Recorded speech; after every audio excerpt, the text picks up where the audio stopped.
Namaste and greetings. I, GBAT, researcher and assistant editor at IMPRI, Impact and Policy Research Institute, Prabhav Evang Niti Anusandhan Sansthan, Nai Delhi, extend my warmest welcome to you all to IMPRI #Web Policy Talk. The recently held COP26 was widely hyped as the last chance to save the planet. Although it ended on a more modest note, some progress have been made, and today we are gathered for the panel discussion on COP26 and urban local governance as a part of #Local Governance with Tikender Singh Panwar.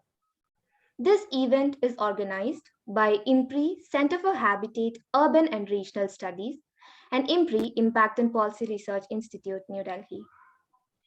Now, let me take this moment to introduce the gathering. As the moderator for today's series, we have with us Tikender Singh Panwar.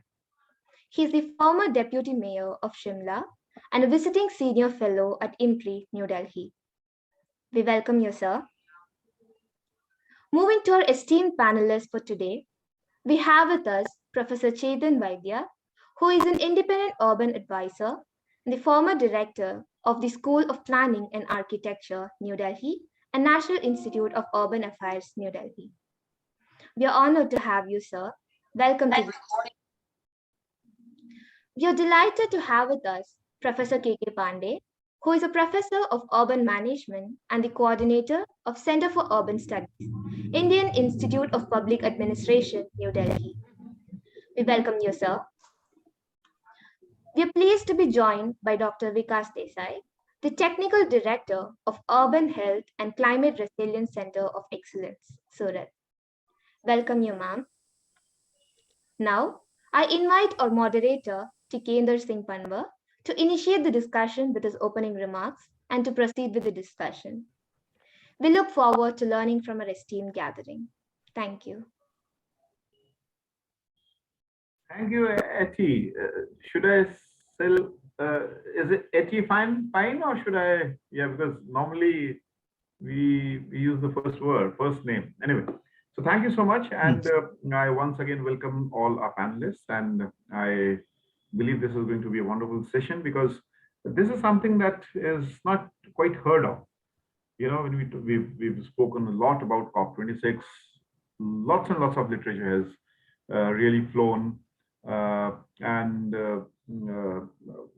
mean, talking about the NDCs of the government, but actually building this connection between COP26 and urban local governance is like quite fascinating because not just for the simple reason that the urban India consumes a fairly large share of resources and also is a fairly large emitter of carbon gases, but also because how do we manage this in our cities, and how do we understand this in our cities is, I think, a big question mark. How much do we have to explore is another question, which probably our panelists and which would be led by Professor Chetan Vaidya would be speaking about. There are 2 or 3 points I just quickly want to make. The first is that, when all hopes were lost, I was there in Paris in the climate change talks. And after that, we saw the election of the largest emitter of the world, the United States of America. And Trump came in and he said, hell with the climate deal. I mean, I don't give a damn. But then I know some of the mayors of the cities who profoundly said, our federal government will not decide what we have to do in our cities. And, one of the major push that we saw in the elections for defeating Trump, and in fact bringing out a new climate deal, how so good or how so bad, I don't want to comment that because that's not our domain, actually comes from the cities. Okay, so the kind of governance that we witnessed there. And then we've also seen some of very radical kind of interventions happening in England, where we've seen climate becoming a political issue. If you look at the manifestos of some of the major political parties, especially Labour, they went to the extent that those who do not commit to climate deal or to reducing the carbon footprint should actually be dissuaded even from trading in the stock exchange. I mean, that's quite radical. I mean, that's quite totalitarian, I would say. But yeah, this is what we have witnessed. But then when we go to Glasgow, I mean, it's quite unfortunate in the sense that cities figured nowhere actually in the discussion. And I remember some of my city partners who were there and complaining that it was quite a lateral entry after much deliberations that were like kind of incorporated. And so what is it, Professor Chetan? I mean, when I come to you, I mean, you must address this issue also, because we were really concerned about coal, or whether these two words, whether we'll phase down or phase out. I mean, how are we going to do that? But at the same time, I think one of the important areas that is, I mean, which was there in Paris, was like kind of missed out. I would like you to dwell on that. And the third part is coming back to our own country and our cities. What do you do with it? Because if you see the NDC, you'll find there's mention of smart cities. There's mention of, I believe just one paragraph that speaks about urban India or cities, which is not sufficient in fact. And the smart cities, I remember a study done, because unfortunately the study, we really lack data on that.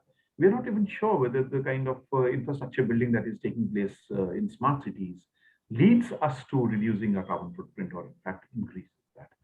So I think, and when we talk about creating those smart climate change action plans of various towns, cities, what do we do with those plans? And the plans are there, not all. So I mean, first I think we have to understand, I mean, what is our situation at the ground level after we take after we draw inferences from some 5,000 cities, statutory, non-statutory towns, it goes to around 8,000, 9,000 small towns and cities. Forget about small, small towns. I mean, even larger cities. Take, for example, Mumbai is talking about a climate action plan. But what would they do? There will be interesting data coming up. I do not want to question the veracity of the data. But at the same time, once the plan is made, the city is like crippled because it hardly has anything to perform. In the sense, I mean, somewhere you'll have, the plan would be there. But, the point is that how do we mainstream it? How do we integrate it with the overall city development or city planning processes? Unfortunately, that link is completely missing. And I remember, because I was in Shimla for 5 years, I mean, what not? I mean, you ask a plan, the plan is there, but after some time it licks the shelves of the dust files in some municipal corporation office, because nobody looks at it. So what do we do? I mean, I want all our panelists to really come on that, apart from the international thing. So over to you, Professor Chetan. I mean, I think we look forward to a very interesting discussion. Yeah. Can I take over? Can I speak? Hello. Okay. Thank you so much, Mr. Tikender Singh Panwar. You have given excellent background and of the thing, and also raised issues which I may not respond, all of them, to what you said. As an author, I can take that liberty, but I will try as much as possible. But I have more positive view about urban India than what you have said. Maybe that is something to do with my age. I also thank IMPRI for this opportunity. It's really a privilege to be here on the panel on this important subject, along with Mr. Panwar and with Dr. Pandey and Vikas Desai. It's really an honor and a privilege to be here on this occasion. Now, as we all know, COP26 was in last October, November, and it called for cutting down emissions, climate finance, and managing losses due to global warming. Our Prime Minister made some very bold statements and commitments. He said, we'll have net zero greenhouse emissions by 2070. It was expected to with 50, but we agreed for 2070. And then he made 4 very strong non-fossil electricity capacity of 500 gigawatts, 50% electricity capacity from renewables, 1 billion tons of emission reduction, 45% reduction in emission intensity of GDP. And through these commitments, India has now have to move strategically to achieve these targets, especially for 2030, which is only 9 years away. We have to move just beyond green financing and innovative technology. We still have to frame a comprehensive plan for 40 years from 2030 to deliver our goal carbon neutrality. Urban sector has to play a very crucial role in achieving these commitments. Without involving cities, we will not be able to our goals. And that is extremely important to, cities are there or not, but unless we participate as an urban sector, will not achieve our commitments and goals. Now, as we all know, urban India was 37 crores in 2011. 31% was urban population to total population. There are about 4,000 or 5,000 urban local bodies. In 2011, 46 of them were as large as 10 lakh plus. We are facing, the urban India is facing extreme events like floods, heat island effects, and so on. And some of them are due to climate change. But we must appreciate that urban India is very large and it is very diversified. So one size fit all will not work for all urban India, even from the point of view of climate change. Some possible actions and which needs discussions to localize urban commitments in urban context are focused on moving towards low carbon urban transport. This will include integrating urban transport with land use planning and preferably also with financing. I mean, unless we do this together, we'll not be able to go for low carbon urban transport. Promoting green development and green buildings, identifying and implementing planning instruments to move towards zero low carbon sector, which might mean changing our UDFI urban planning for master plan guidelines. Also focusing on large scale forest and plantations, promoting scientific waste management and methane emission reduction, and preparing cities to access climate financing. Now, all this is extremely difficult, but in this context, our Ministry of Housing and Urban Affairs has stated that the revised National Mission on Habitat, Sustainable Habitat, NMSH 2021 recent document, is enabling climate actions to address overarching framework to facilitate adoption and implementation of sector-wise climate action strategies, which includes urban governance, capacity building, data technology and innovations, and financing mechanism for the mission. Now, Ministry has also taken a number in climate initiatives. One is, of course, Climate Cities Center has been set up at National Institute of Urban. It has also set up a Climate Cities Alliance of 70 organizations who want to work with cities on climate issues. And most importantly, there is a Climate Smart Cities Assessment Framework, which looks at 5 sectors. There are many indicators, but broadly 5: urban planning and green cover, energy and green building, mobility and air quality, water management, and waste management. Last year, 126 cities were covered by this assessment process, ranking process, if you manage to call it. And only 8 cities got 4-star rating. None of them got 5-star rating. So it's nobody is 100%. 8 cities are getting about 80% rating. I believe this assessment promote getting climate measures to promote climate measures for citizen participation and more actions at the city level. We all know that Swachh Bharat ranking, where Indore has got first award for 5 years, every citizen, almost all citizens of that city are now part of this. Humko Swachh Bharat mein pehla award lena hai. And even an auto rickshaw wala pride in becoming the cleanest city for 5th year. Can we get that into climate change issues? Is all. The number of things happening on sustainable development issues in the city. Cities are promoting public transport, walking and non-motorized transport. They are developing Miyaki forest.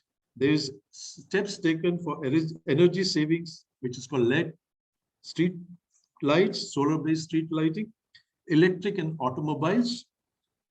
There is also a focus on sewage treatment through nature-based solutions, decentralized nature-based solutions.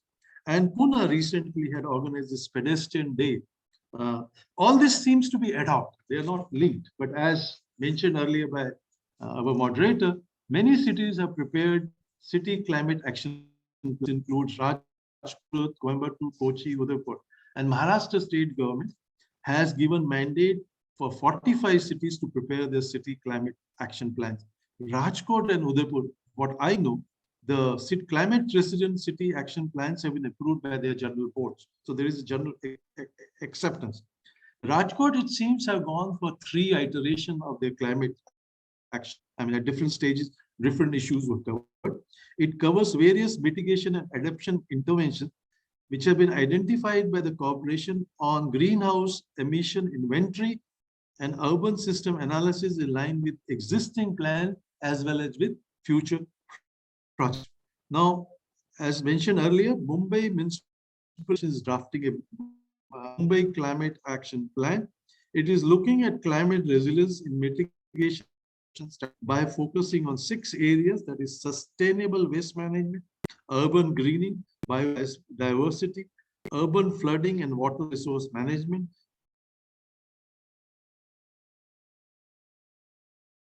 This would be looked at. Now, as we all know, at the ground level, city corporations, urban local bodies are going to be crucial for their services and resources. And this all has been seen in management of COVID-19. For example, how cities use the integrated city command and control center, which was set up under smart city mission, which turned into war rooms and created also dashboards to monitor the disease and communicate with citizens. Now,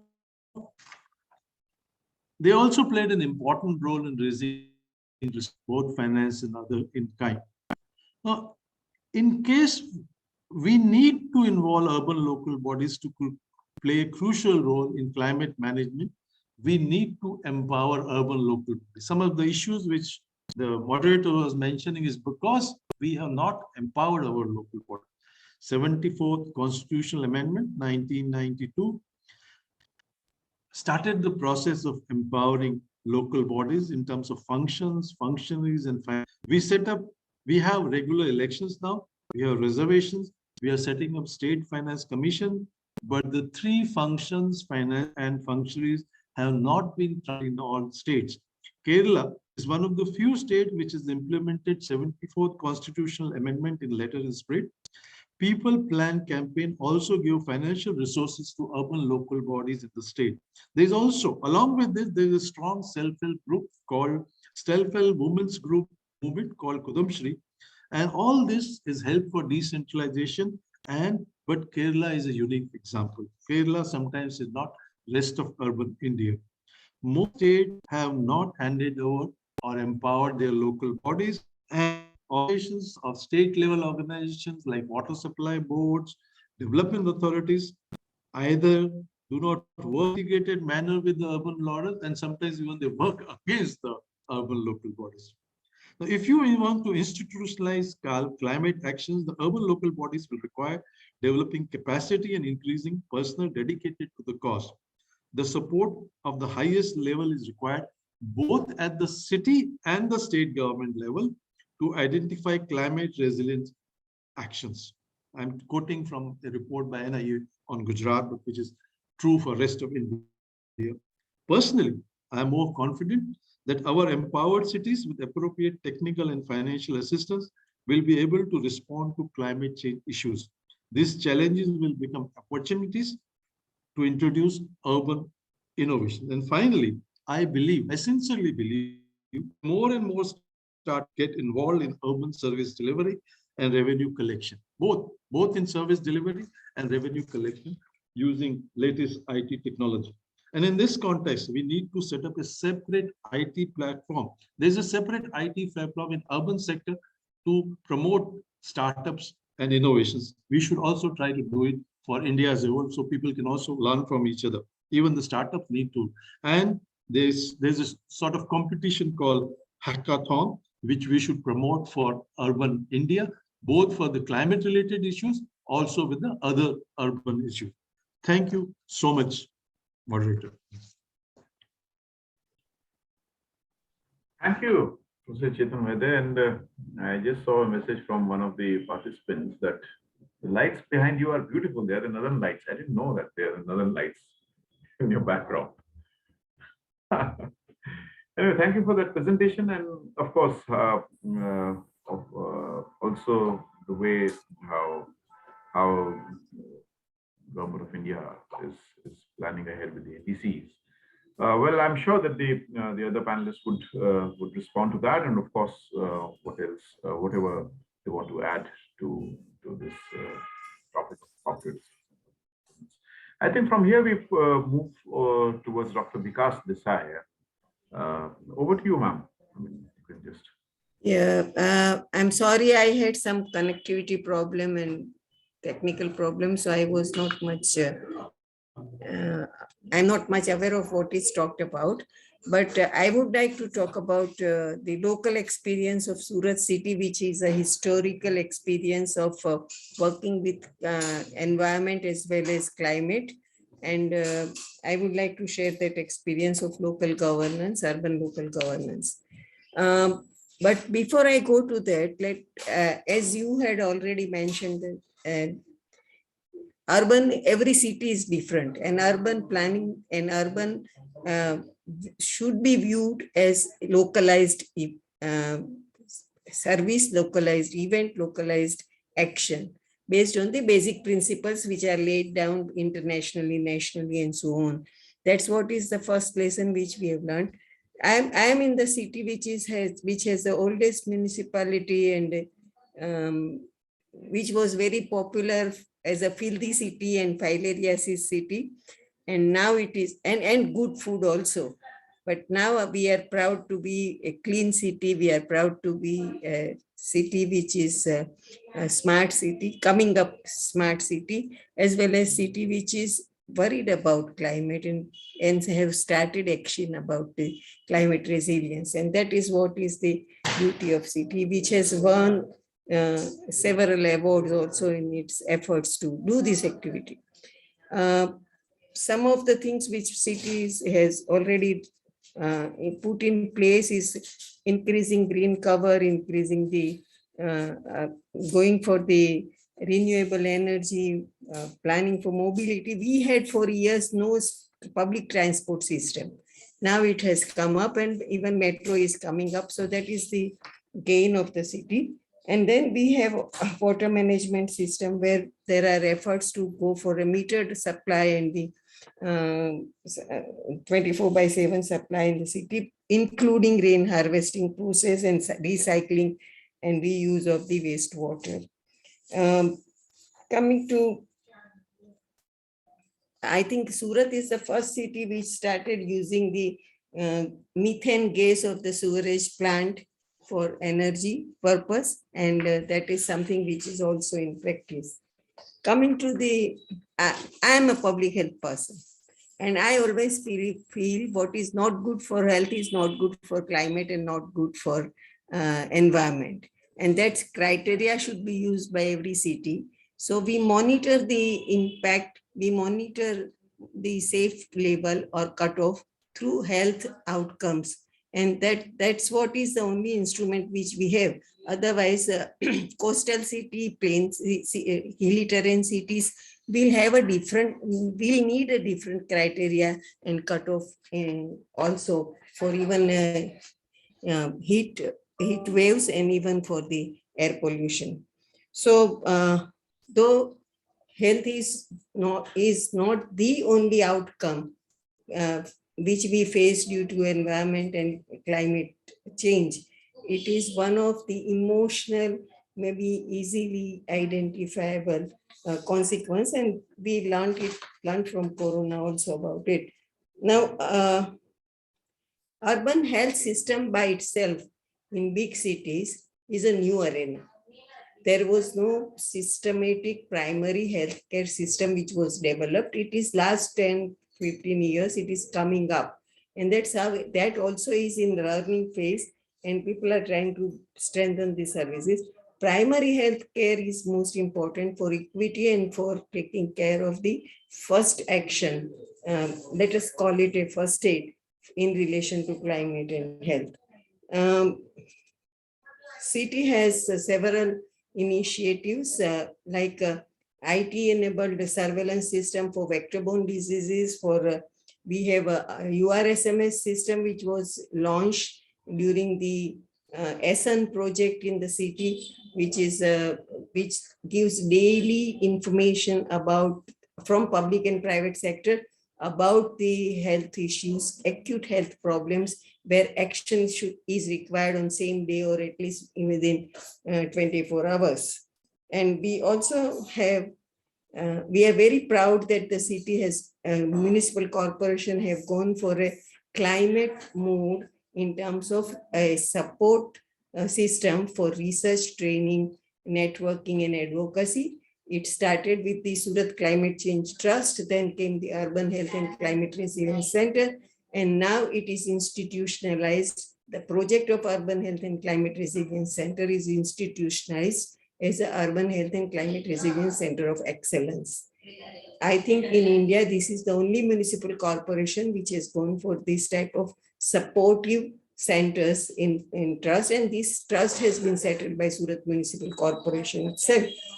And under that, under UHCRCE and UHCRCE, several activities were done. We are ready with heat action plan, which needs a different approach than Ahmedabad's first heat action plan, because Ahmedabad temperature and heat islands are quite different than the coastal city. And Surat is proud to have a first coastal city heat and health action plan in place in the city.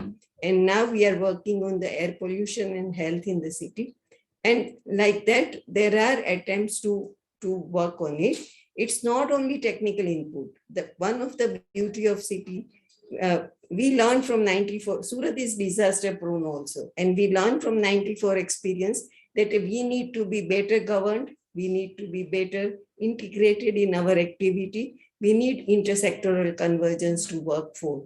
Without that, the city cannot have a resilience. And that learning is carried forward, and people do remember, administrators and even the decision makers and technical group do remember that this is our strength and we have to build upon that. And that's how we also worked on how to bring how to talk about convergence and motivate people and do advocacy for that. I don't claim very high that it is there in place, but that mood is coming up. At least during disasters and crises, it has started. People have started working together. And then comes the community participation. This is a city of migrants. This is no man's land. We have highest migration in city. And that's why to bring that ownership and to involve people in taking care of themselves and climate is also a challenge. And we have few models which we have tried to work on it. We have also tried the urban model of microgreening in the city, and even the citizens' participation and technical group. City is also proud of public-private partnership for health. I'm talking about more for health. It is already there for the other infrastructure and other activity, but health having public-private partnership is something which is unique of this city, as well as we also have a partnership with academic institutions. So urban is rich of academic institutions. And when they are involved, it is a win-win situation for both, because they also learn participating in the programs and projects, and the city also gets benefit of the academic experts. And that's what is a strength of the city. I am very happy that health is also given some space here, and my all efforts are to have health also as one of the output which is discussed, where we don't talk about tertiary care, heart transplant and other things, but we do talk about how to look at the climate issues and environmental issues along with health, and how to take care of both, and to talk about climate resilience as well as health resilience. So these are all efforts of the Urban Health and Climate Resilience Center of Excellence. I think I have tried to convey. Thank you, Dr. Vikas. Yeah, it was interesting to know. And I also have some information about Surat, because I remember meeting your city resilience officer several times. But I'm like... I have met you also. Yes, sir. Of course. Yeah. But I'm a little intrigued in the sense, because all this has to boil down to the people. And, all that high frenzy of dashboards that we talk about in smart cities actually should test the time of the crisis. And when we talk about strategies, I think the cities have to do more on adaptation. Of course, for mitigation also we have a role, but then how limited we have our role in it.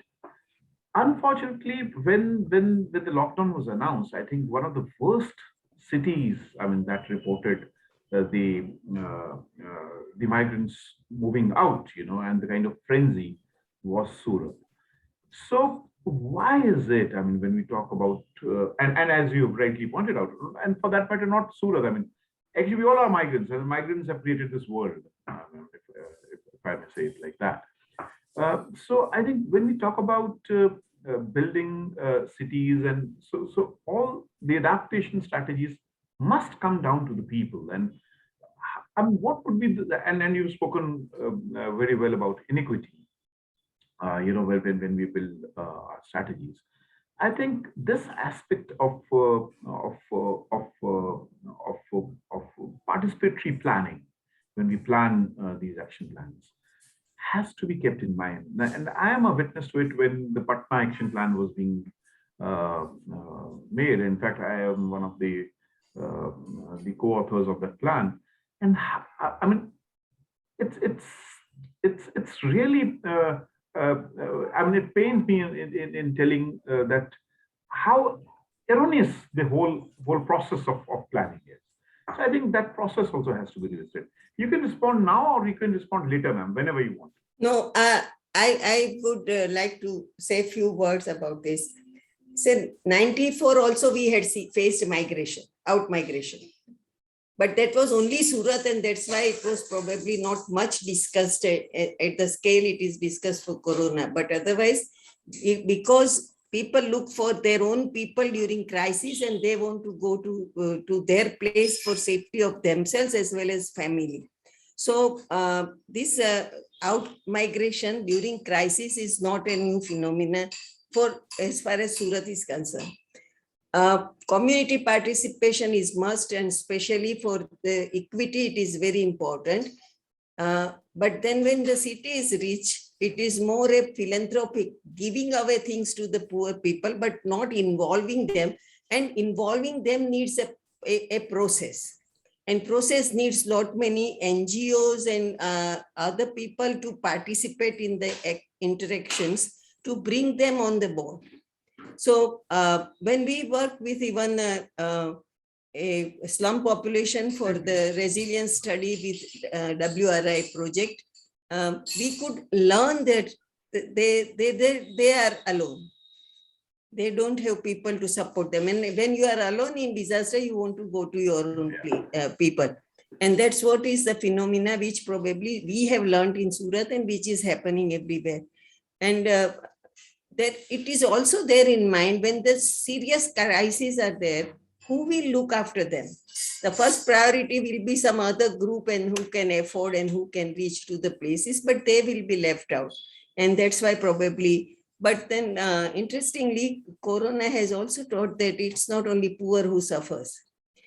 And the problem was somewhere else, and we labeled them as the spreaders and other things. But even that is a learning lesson that it can happen anywhere, and virus is not in control of anyone.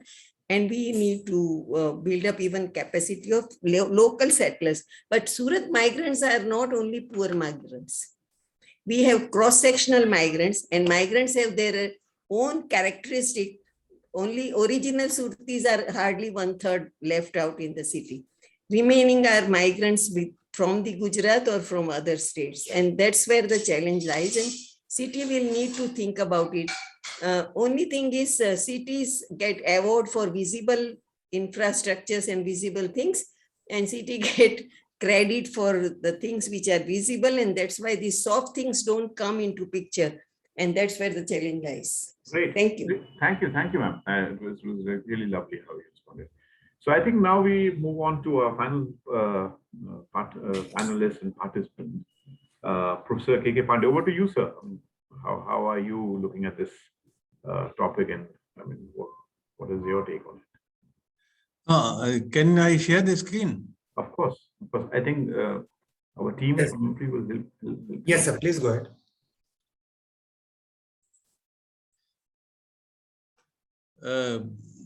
Yes, Dr. yes. Singh, Vaidya Sahab, Madam Desai, and distinguished participants. I will cover why the COP26 came down to cities, what cities are doing, and what is the agenda in our own context. It was observed in the COP26 that countries came with promise. They brought promise and cities brought actions. They realized that things are done at city level and scope is fairly wide. Nearly 18% urban land has potential for afforestation, for 25% reduction of carbon intensity. And cities have other potential of solid waste management, traffic, transportation, plantation, greenery. So they came up with interim agenda for cities by 2030 before we achieve global race to zero 2050. And 5 main points were included, that is zero or low carbon vehicles. Number 2, green energy, regular garbage disposal, climate smart code for buildings, and climate risk planning. It is not that all the countries are not doing anything. There are some countries. South Korea created 6-kilometer mixed use waterfront corridor. Medellin in Colombia developed 36 green corridor along roads and waterways. China has a national garden city program. US has a 100 million fund for street trees and green city program. And these initiatives brought down the temperature from 1 to 6 degrees to the existing level and minimized the heat island effect in respective cities. Particularly US Green City program had indicators of per capita green cover ratio, green space canopy, and vertical gardens, rooftop gardens, farming, etc. Were developed. Zero carbon vehicle. Sweden is the first country which has achieved vehicles, and non-motorized, cost-effective, environment-friendly city transport is also adopted by several countries, and with the e-pumping and other infrastructure. India is really a matter of concern because we also have 60-70% carbon emission in urban areas, and by 2030, nearly half of the India, 40 to 45%, but by one standard, but in my view, it would be half, would be urban. And there the environment, our productivity and equity, particularly poor, what Madam Desai was saying, would be prime concern. We are already losing 1.7 to 2.5 million lives per annum due to pollution. Delhi recorded the highest per capita economic loss in 2019, being 13% of its GDP, 14% in Lucknow, 9% in Mumbai, 8% Hyderabad, and nearly 7% in Bengaluru and Chennai. So our major cities are hotspot and are prime areas for attention on climate, urban flooding, and other effects. National level initiatives, as our Professor Chetan Vaidya have mentioned, are taken by Government of India. Particularly, I would like to mention the 15th Finance Commission, which has come up with for the first time, health infrastructure. Funds for developing the health with the help of urban local bodies. So that is very important. And air quality improvement is also included for 44 urban agglomerations, which include more than 1,000 cities in India. So these initiatives will go a long way in our setup.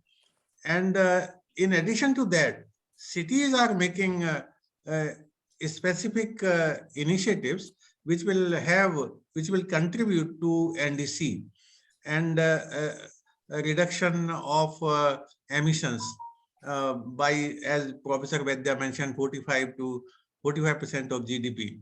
Maharashtra has initiated 30 cities for race to zero. But important is that there are other cities which are taking commendable steps. Bengaluru, I would like to mention just for 2 minutes. Bengaluru, nearly 45% of waste is handled locally. Locally means it is treated locally. There are lane composting, house-based composting, biomethanization, dry waste collection center. 166 wards out of 198 wards have dry waste collection center. They segregate and dispose of. So the relatively little garbage is going to the dumping site. Bangalore also has a decentralized treatment. Indore, we all know, there's not no need to mention further. Bhopal is another city which is using lakeside space for solar energy. New Delhi Municipal Committee also is using rooftop open spaces for development of solar energy. Not only that, Bhopal is raising 100 crore bond issue for generating solar energy outside the city. So these are some very appreciable steps taken by the cities in our country.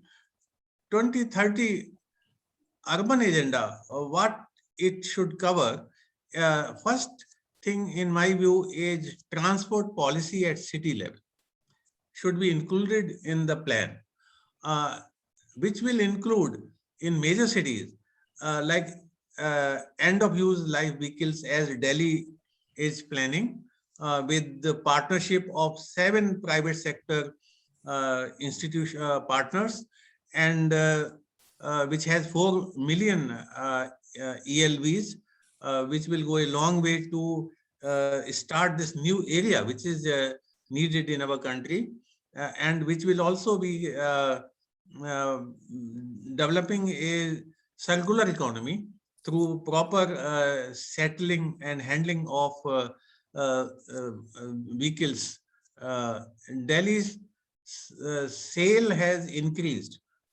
Today, newspapers say that as compared to 1.6% increase in petrol-based and diesel-based vehicles, e-vehicles growth has been 6%. So things are picking up. People are now aware. Green energy initiatives, I have already mentioned. Regular garbage decentralization, particularly CND waste, is very important. Ahmedabad, Bengaluru, and Delhi, they are making good efforts in this, but there is further scope to improve the CND waste to improve the particulate matter 2.10, particularly. Climate smart codes, there is a need to revisit ECBC, municipal bylaws, and other acts, so that a proper follow-up is adopted at city level. Climate risk planning, the planning Mrs. Desai also mentioned, that is the key. Lake revival, water harvesting, blue-green policy for water and waste management, involving the community.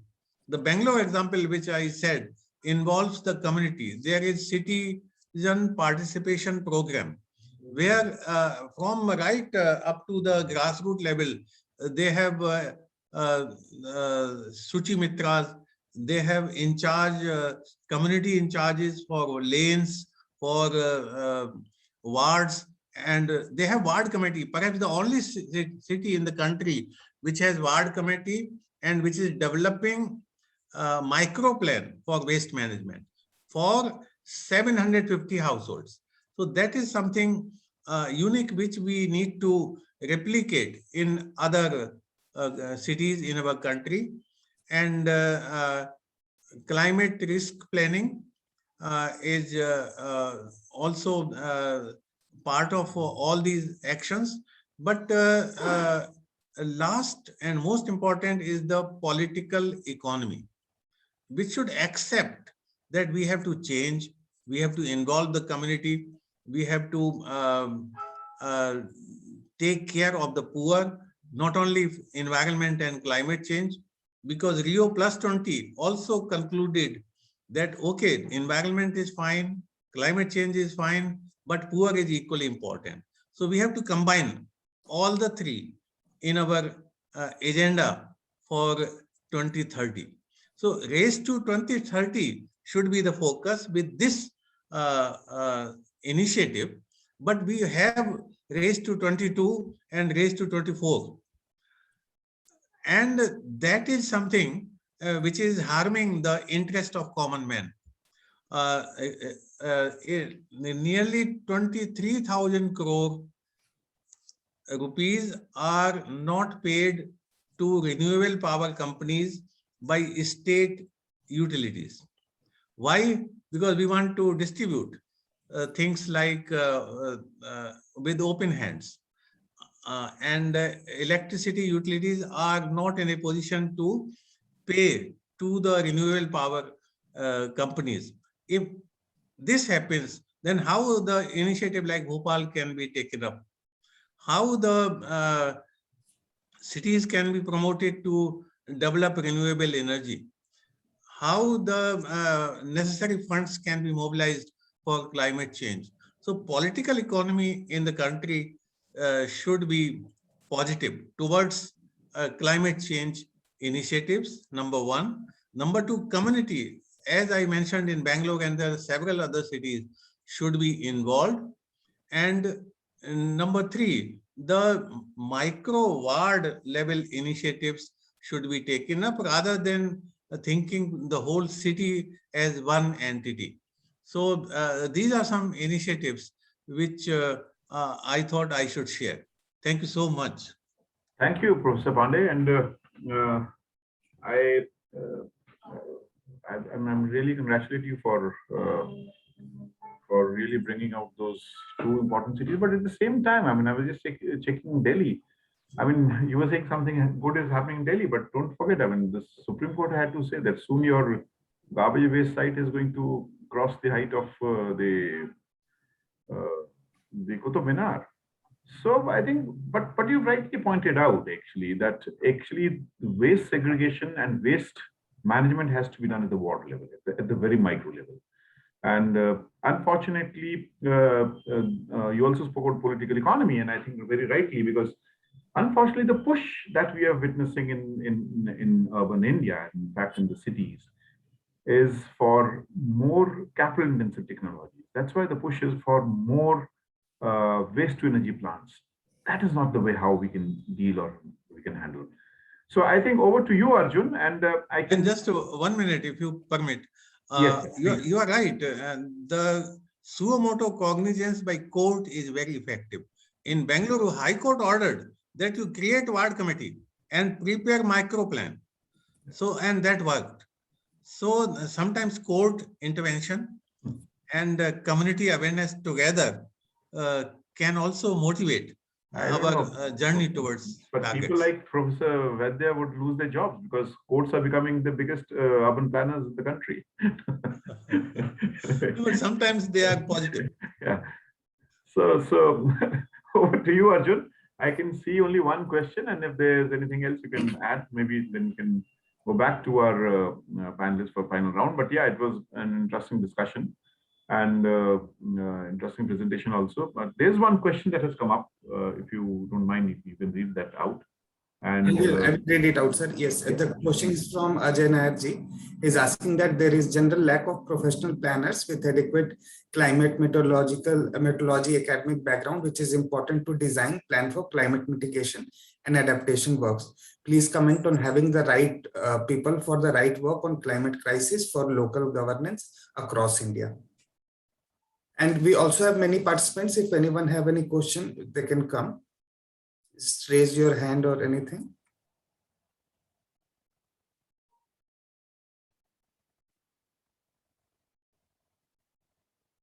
Okay, so shall we go to a round and start with Chetan, sir?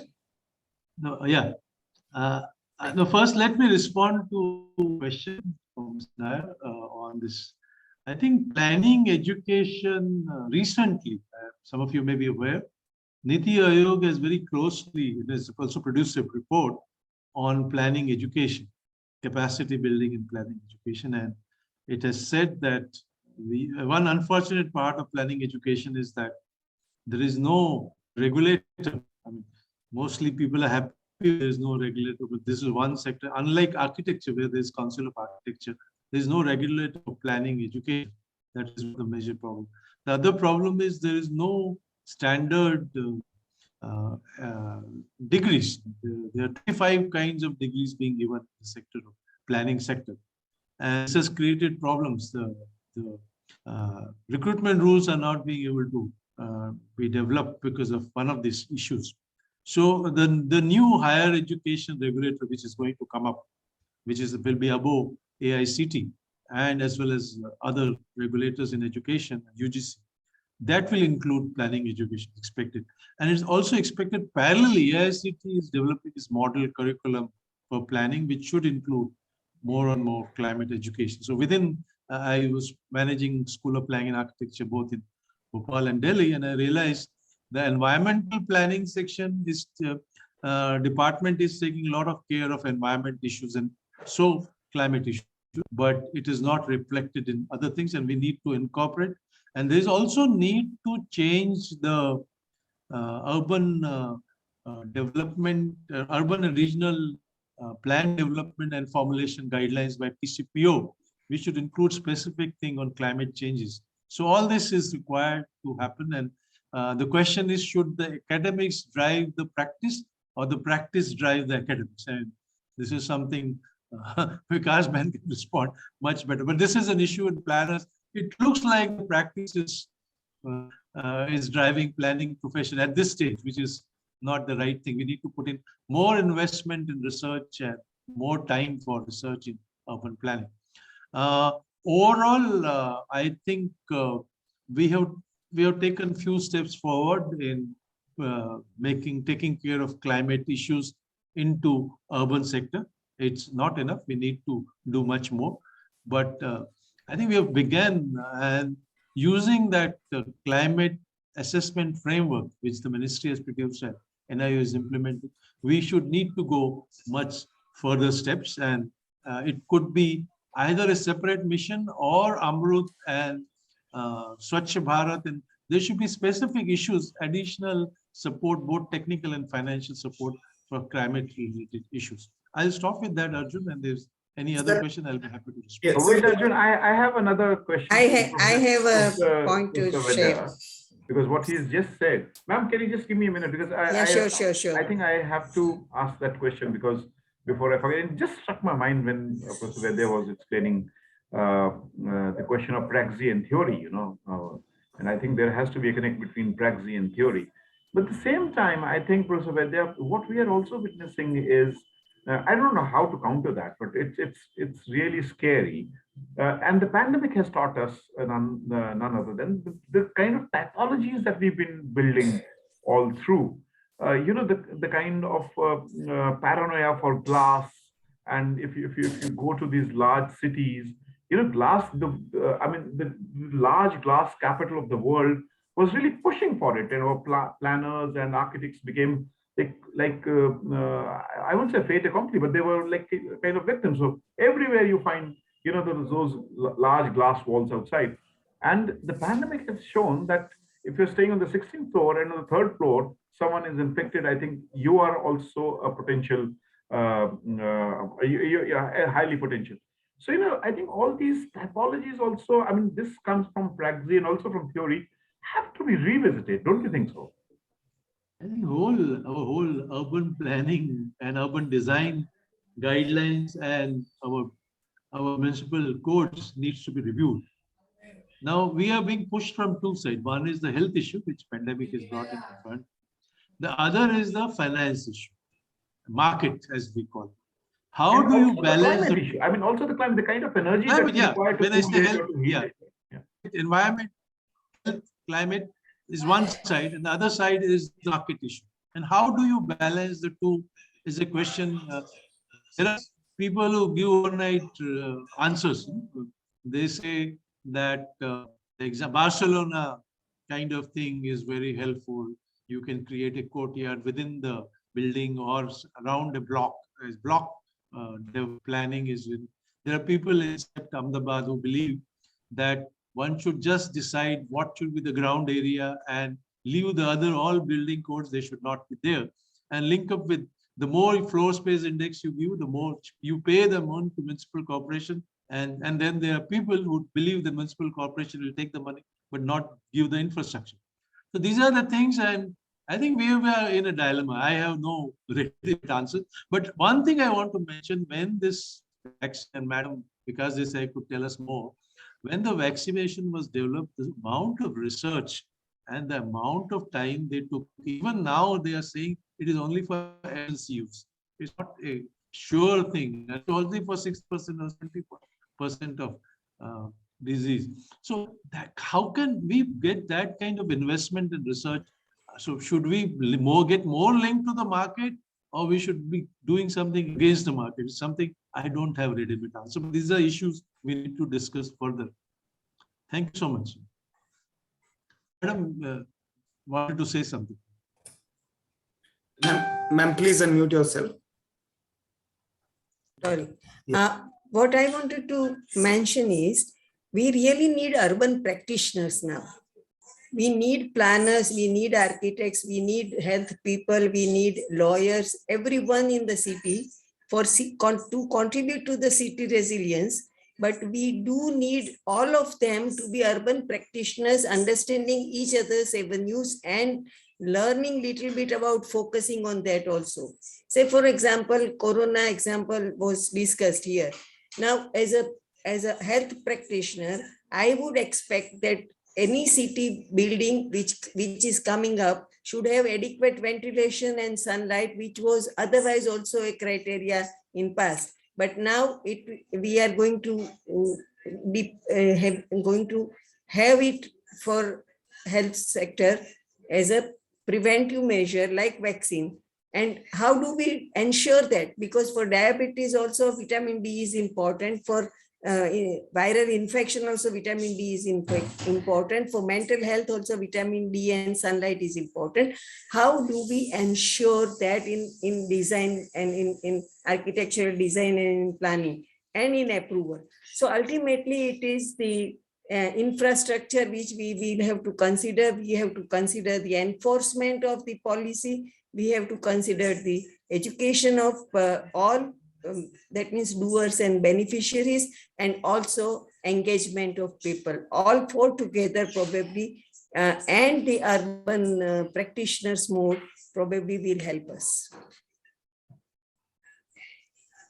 Thank you. Okay, so I think, Arjun, is there anything else you want to add? Or, okay, Professor Pandey wants to respond, please. Yeah, I just want to add one small point that beautiful things are coming in a top-down manner. All the schemes, NCAP, 15th Finance Commission, urban missions, but they do not go up to the grassroots level. There is a bottom-up response which is needed, which is very weak. The 74th Act promoted some sort of decentralization up to town hall, but below the town hall, unless we do that, unless we try to plan for 750 or 1,000 households for different aspects of climate change, the success would be quite far. Okay, I think well said. Arjun, any other? Sir, we also have Samir Unhale, sir. Sir, are you there? Samir, sir. Yeah, very good evening, Arjun. Yes. Good Sir, evening, everybody. Joint Commissioner at Maharashtra government.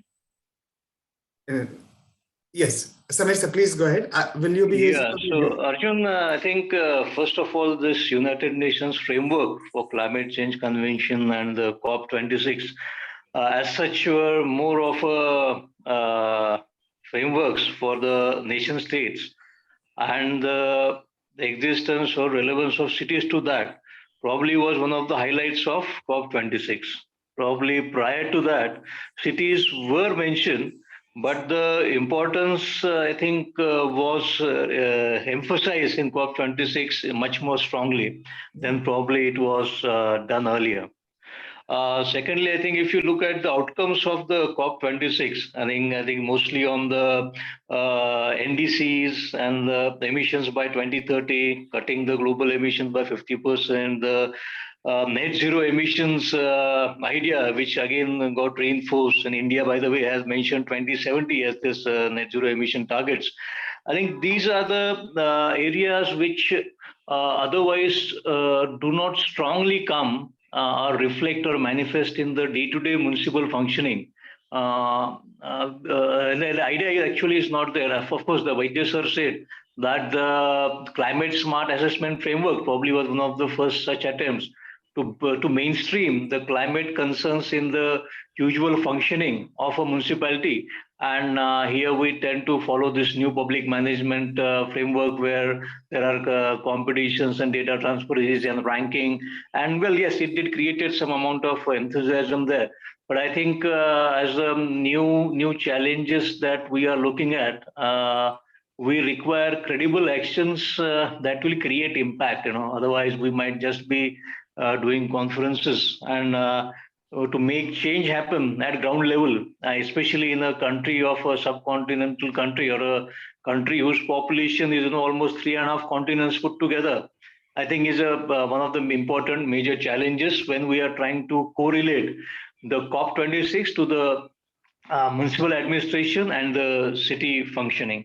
I think it was very rightly mentioned by Dr. Desai that the urban practitioners need to increase now.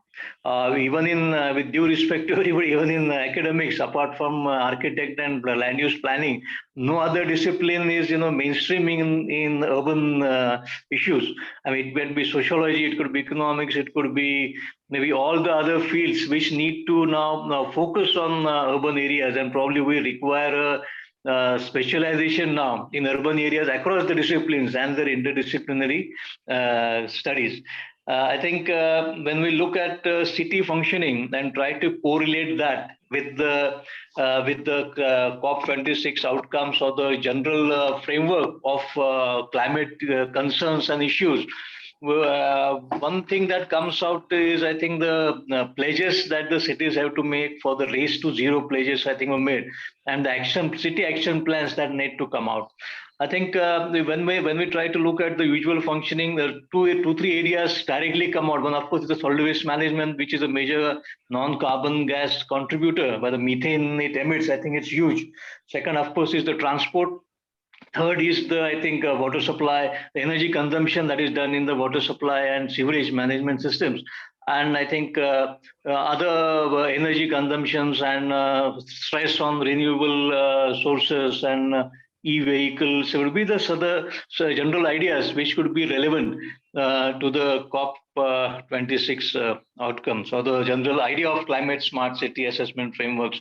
I think as far as the cities are concerned, I think one example I had shared earlier, which was the unique mission that is being done at the state level by the state government, which is called as the Majhi Vasundhara competition, which means that the cities are now mainstreaming the usual functioning and the 5 elements of the, or as we call the Panch Mahabhutas, in the water, land, air. Those relevances as the city functioning is concerned now are getting regularly mainstreamed, and I think it's an activity which could be further, even adopted by the other cities. Of course, a climate smart assessment framework will be mostly for the bigger and larger cities, but even a small Nagar Panchayat of say 10 and 15,000, we need to now, mainstream this idea of climate concerns.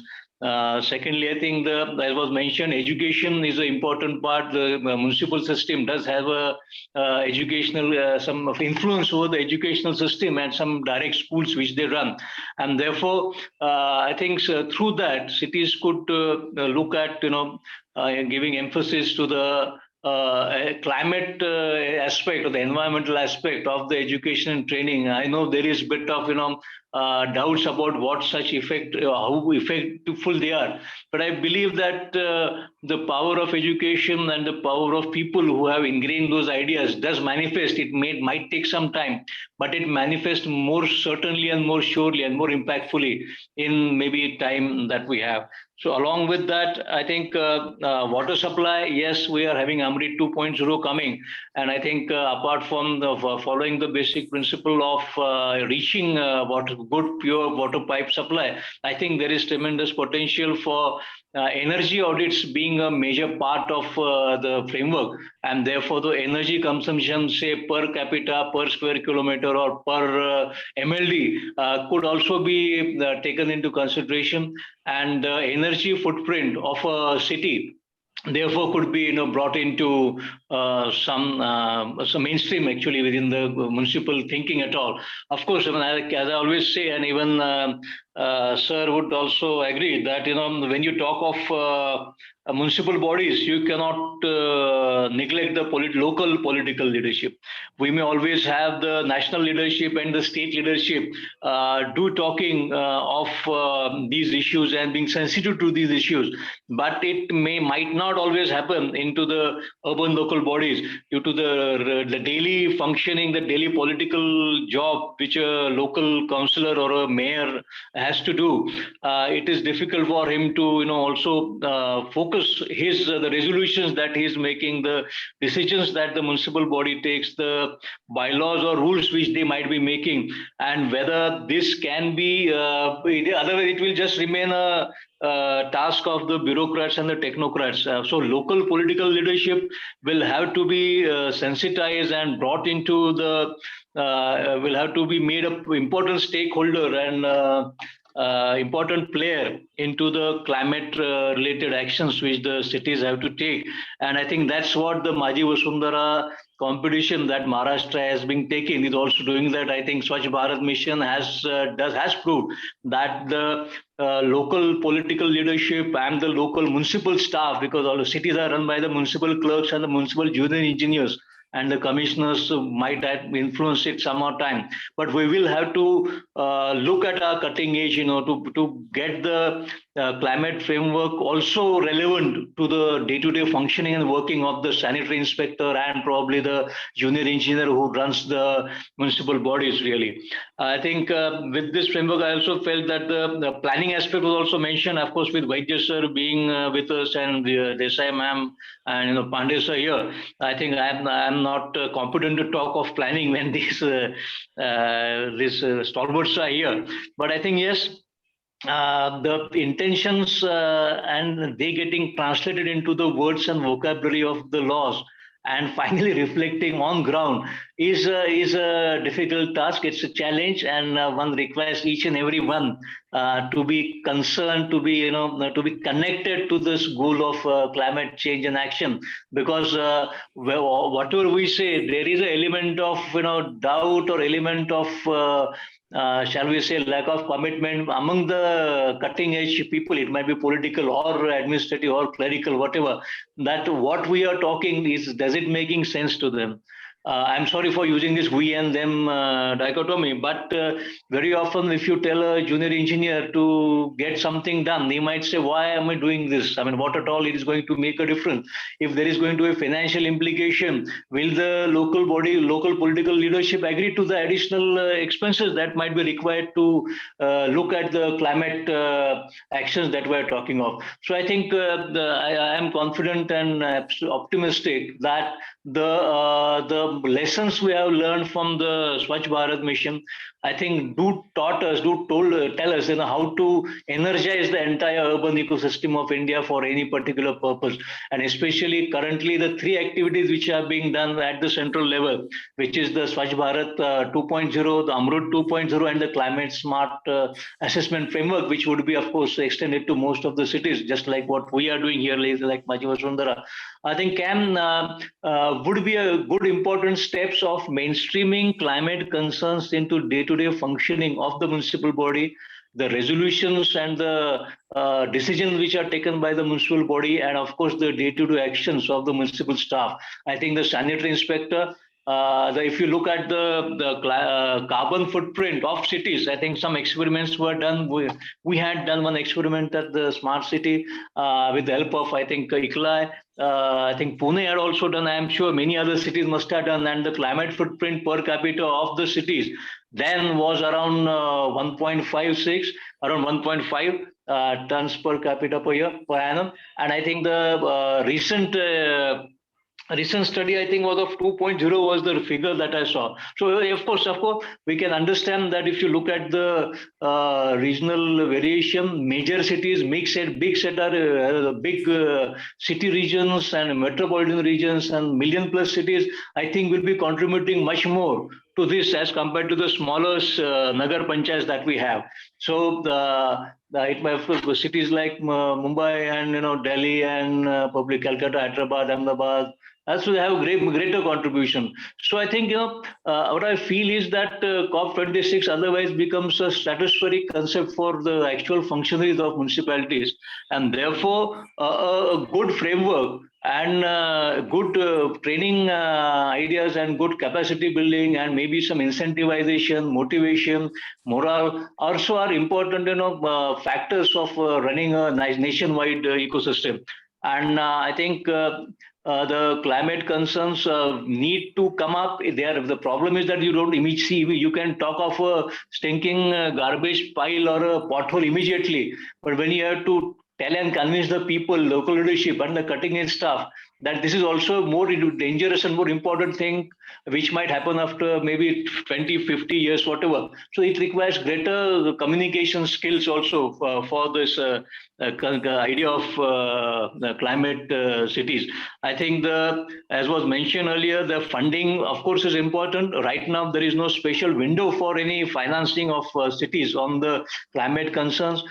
Probably a special window on climate, or at least a pool of schemes and missions under the climate concerns could be a good idea, in which there would be clarity, because after all, governance, apart from making laws, is funding and financing, and therefore it is going to be a very important part of creating any initiative, for which would make an impact on the ground.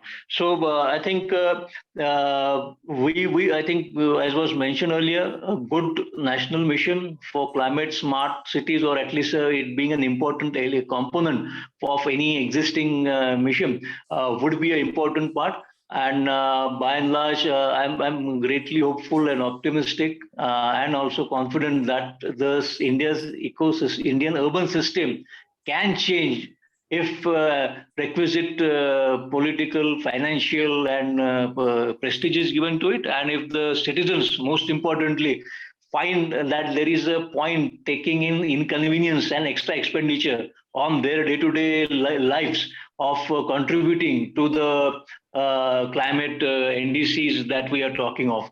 So I think we require a new type of municipal functioning. We require a new type of city living as the time is going very fast. I think we will have to take help of new technologies wherever possible. I think I am an enthusiast on digital technologies, so I tend to see a lot of hope in using digital tools and means of convincing people.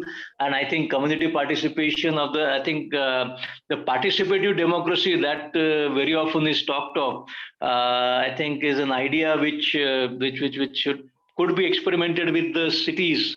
And in there, of course, we have idea of digital town halls is also there. We can always take public opinion feelers onto the general idea and moving beyond grievance and complaint redressal to meaningful and effective participation framework of the citizens. I think that would be required, if not now. And of course, the 74th Constitutional Amendment Act, it is almost, the basic idea is now 40 years old. And some scholars do say that it is mostly an indicative sort of suggestions which are made. Nothing actually is apart from the formation of the State Election Commission and the State Finance Commissions and probably taking election in 6 months. Most of the provisions of the of the Constitutional Amendment Act are generally indicative. They are, that's the discretion of the state government if they want to do and when they want to do. So probably, as was mentioned earlier, also I think we do require another set of amendments and maybe another constitutional amendment bill act for the urban governance. And I think the time is going to be the essence. We would require to move very fast, connect with people more widely and more easily, and convince people of the intentions. If people start doubting the intention as to why this idea is coming up now, are we just aping the Western think tanks, or are we just so? These doubts do float a lot in within the masses. Maybe 1 or 2 or 5% of people who are probably reading and studying might agree to the idea. But if you want someone to not to drive his car and take a public bus to his work and come back or to school, then people will start doubting it. And therefore, the messaging of the climate change concerns and anxieties and the emergencies also has to be done to the people, because without people, just technocrats and bureaucrats talking is not going to happen, not going to make any change. So we require people representatives, we require financing. And I think new way of managing municipalities and running cities requires all the stakeholders will have to be brought in. And I think there's lots and lots of work to do to make city functioning relevant to the concerns of climate emergencies. And I think going to be a big task for all of us. So Arjun, thank you. So thank you for giving the opportunity. Now, Thomas, sir, thank you for allowing me to share some of my stray thoughts. Thank you, Vaidya sir and Desai ma'am. Thanks a lot, Arjun. Thank you, Mr. Sameer. I think he made some very interesting points as far as the perspective of governance is concerned from a bureaucrat's viewpoint. But well, Arjun, I think you'll have to take it over from here, because I'll just make 2 points. And are you there, Arjun? Yes, sir, I'm here.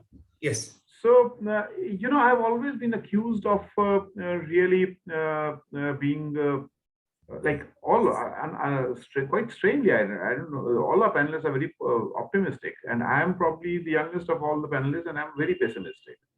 I do not know why, but I don't know if it's age or what. But the point is, actually, the way we are heading is not the way we should have been. Of course, the panelists have also pointed out more participatory. Why is it that the participatory governance models are not being built up? I think that's where we have to go, where we have to ask the questions. And these missions that we are talking about, Why I'm so obfuscatingly concerned about these missions, because already a large time period is over. And what we are getting is just some competitive kind of framework. Beyond that, if you see, the kind of percentage of our garbage being treated, where are the results? I mean, where is it that we are finding the results pouring in? So unfortunately, that's not the way. And as far as smart cities are concerned, uh, I think that's why I pointed out in the beginning, it's not even 1% to our commitments that, when we talk about climate change and, reducing our carbon footprint. So I actually wrote the Shimla Smart City plan, but when I go back to Smart City, because one of my officers and I, and we worked out with our chief secretary the financials of that Smart City plan, and it's completely topsy-turvy. I mean, it's completely inversed what was planned and what is, and apparently that is what we are. So smart cities are actually leading to urban flooding, more and more kind of infrastructure that we are building, occupying the spaces of the pedestrians. What is our mobility plan? I mean, more capital-intensive technologies, more metros. Whereas we know from cradle to the grave. I'm that's how a diesel bus is 10 times is better than 10 your EV cars, because after all, where we depend on that's what the mobility sector speaks about. Where is it that we are witnessing this? So we are occupying the spaces of cyclists, pedestrians. No. I'm so sorry. This is not where how we are going to go ahead. So therefore, I said I am very pessimistic. But lastly, Professor Vaidya, I'll come to you. Because planners are so important, and I often quote it. I'm really fascinated with reading this book by Simon Stein. He is just like you. He's an architect planner, and probably has done lots of work in US. And he has written the book called The Capital City, the Real Estate State. I mean, that according to him, that's the driving force for the US cities. He says, hey, we planners are not corrupt inherently. It's the system that makes us to draw the kind of, the tools that we use. Okay. So, and he also goes on to add that actually, if that has to be checked, we have to go for more participatory, more democratic, not just participatory. You listen and you say, hey, show off. But actually more democratic, where they own. There's no ownership of the city there, because, and we have the latest world, the inequality report. I mean, what are we doing? I mean, the last 3 decades. Just look at the spaces that we have occupied. I think but of course with an optimistic note that we shall just definitely move ahead, and things are not going to remain the same. And because for them it's future, Professor Vaidya. For us it's present. It's not future. Our present is ruined. For them it's the future that is ruined. I think with that, Arjun, I'll as I told you, I think I'll have to move out, and then you can take over, and maybe if final remark from our panelists, because we've been a fascinating journey from 7 o'clock. So you can take over, and I just bid. Right, sir. I will just go to each of our panelists for their way forward and concluding remarks. But I also wanted to again this opportunity and raise some questions on behalf of everyone. So my first question was to Professor Vaidya only. That you also suggested that many of the guidelines are also now old. URDPFI. Do you think the time has come for them to change? We also have service level benchmark. Those are also 2008, quite old. And on financial aspect also, the HPC committee was also previous. So do you think a new set of these guidelines, rules in terms of policy, or the lighthouse documents which we have, the time is really now? Another set of, we also talk about schemes. In housing, we have a global housing technology challenge. Then we have Swachh Bharat Mission, Amrut, many new things also coming, and we also have more of solar energy, EV, and industry-wise also. But what I wanted also to know that more of these are also greenfield, the newer projects. But like how in developing country like us or China is struggling is of the redevelopment of the inner cities or the area which is already built, and we are building the informal settlements also. how do we integrate that into, because in all of the reports like the BUR, biennial update review, only the forest is the place where we are, not getting. So in our reports, everything is coming, fine. But when we see our cities, the air pollution or sewage, or then we have landfills, these are not getting reflected in any of the metrics. To see for, we have ease of living index. Do you think that index also needs to be now much more integrated with these kind of facets, so that we also see? And finally, sir, also that we also have a lot of rankings for intra-city for our country.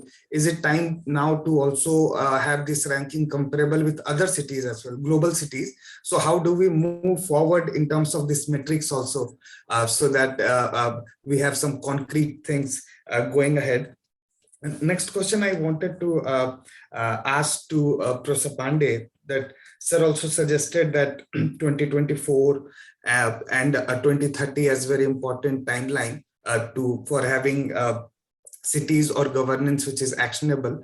And sir also suggested that most of the urban governance is also top down and not reaching beyond town hall, or having which Samir sir also highlighted. Sir, even many experts, global experts also suggest that, and Indian experts also, that our cities are also more of public-led, that state-led cities. It has, if that investment won't go, how it will function. In terms of participation of private players, that has also not kicked off. How do you see that? How do we move ahead? Because in some part there is densification and the economic development, prosperity and environment, this conundrum is coming. So how do we see in terms of target, we will move ahead in this?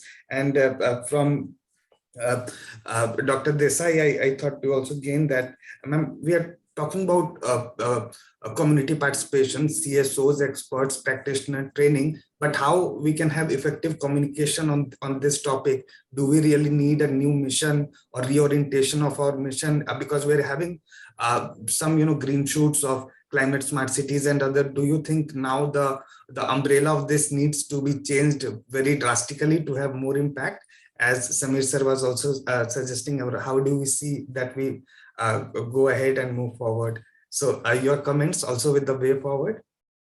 You can take the time you require to suggest those. Shall we start with Professor Chetan Vaidya sir? So please unmute. Chetan sir, yeah. I think you have raised many issues. Yes, I may not be able to respond to all of them, but I'll try as much as I can. I think this both urban and regional plan formulation guidelines were issued in 2014. And then we had municipal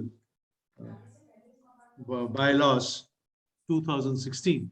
Both needs to be reviewed, and both from the point of view of environment and disaster and climate change. I think both needs to be reviewed. And in reviewing them, there has to be a balance between, there is one group of people who said cities should reflect the market, and other group says you focus on environment. How do we balance these two is an issue where I don't have ready-made answers, but I think this needs to be debated and discussed. What kind of balance we want to do between giving a improved living condition vis-a-vis market, the requirements of the market within a kind of a country which has 20 to 30% poor in every city. So that is one issue.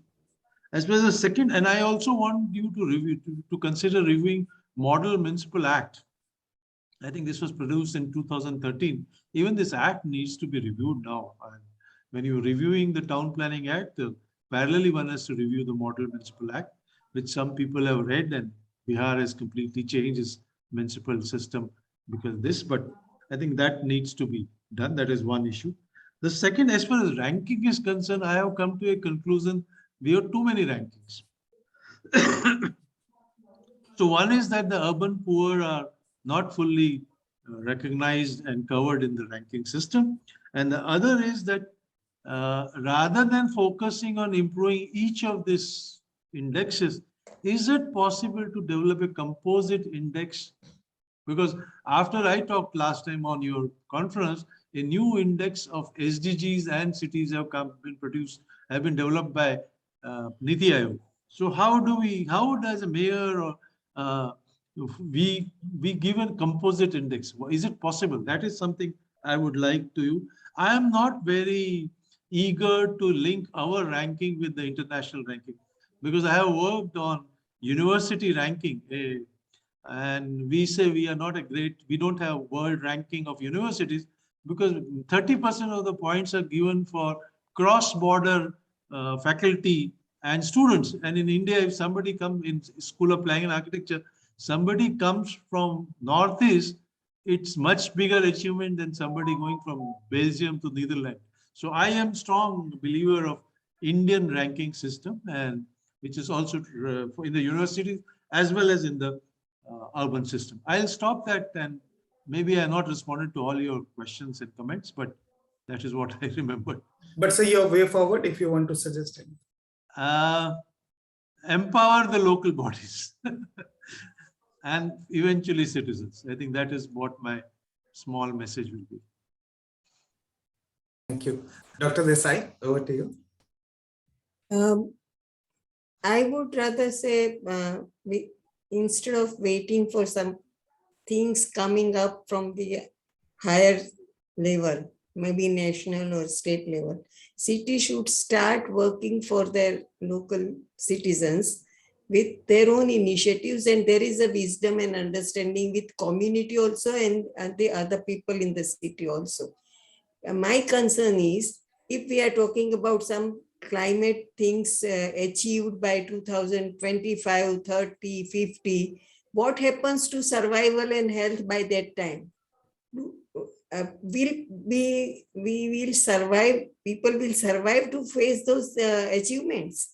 So we also need to work on immediate action plan where health and economy and other things are to be considered, and people's wisdom also should be encashed. People know about their city, people know, understand their city better, and they can give solutions also. It doesn't lie only with those who are educated for certain qualifications and for certain, or leaders and elected members. So there should be a mechanism to understand that, and a process to, at least continuous process to enhance convergence, intersectoral convergence at municipal corporation level. And this is not very easy, though talked about it. People do understand its importance, but they say it's in practice, it is not feasible. And that's why it is not happening. So we always say health focus in every planning, child-friendly city focus in every planning, but who will bring that? Because there's no directive, nobody wants that. And as far as ranking is concerned, say when ranking is favorable, people are happy with that. And when ranking is not favorable, people say this was wrong, that was wrong in ranking, and that's why. So I am not very sure about the ranking helping cities to build up their capacity.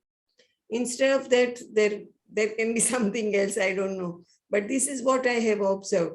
And I think cities should start building their own capacity and start working on it. Thank you. Thank you, ma'am. So over to Professor Pandey. Sir, now judiciary is also so much, calling states for and governments for their, this aspect. How do you see it? To go ahead, Professor Pandey. I think judiciary and civil society, both. The people need to be made aware. So awareness at the grassroots level, it comes with the decentralization. Nobody talks about 74th Constitution amendments, unfinished agenda, what Professor Vaidya mentioned initially. So we have to work on that. And judiciary, if people approach judiciary, certainly they will come to help, as we have seen in a couple of cities. But the main issue is how to involve the grassroots people. This is not a question of very high level planning and engineer or architect. There are simple points of actions towards climate change which people need to take. Like in Bangalore, they have Kalika Kendra, which means a training center, and where they display different equipments which are needed to process kitchen waste, to process green leaf. So this type of SOPs is to be known to common people would go a long way to bring the climate change. And you also said economy and climate change, there is no rift. The climate change actions have very strong component of circular economy. It will bring employment and income when we take action. So I have to say these 2 points. Thank you. Thank you very much, sir, for all your comments. Of course, so much has to be taken, and so many fabulous points all of you panelists have raised. Thank you very much. So quickly to give a formal vote of thanks, I would like to thank all of you for joining us today on this very important panel discussion on COP26 and urban local governance, organized by IMPRI Center for Habitat, Urban and Regional Studies. And I would like to thank all of our panelists, especially Professor Chetan Vaidya for taking the lead and organizing this conference, helping us so much. Dr. Vikas Desai, Professor K. Pandey, and our moderator, Tikender Singh Panwar, sir, for having such a wonderful deliberation on this very important topic. So much to gain. And I would like also to thank all those attendees here and on Facebook Live, and those who would watch us later on YouTube and listen to us on our podcast. We hope that you'll keep tuning to our web policy talk and local governance future episodes. Thank you, everyone. Thank you so much. Have a nice evening. Thank you. Thanks a lot. Thanks a lot. Very good. Yes, thank you very much. Thank you, Arjun. Thank you. Thank you, Samir, sir. Everybody.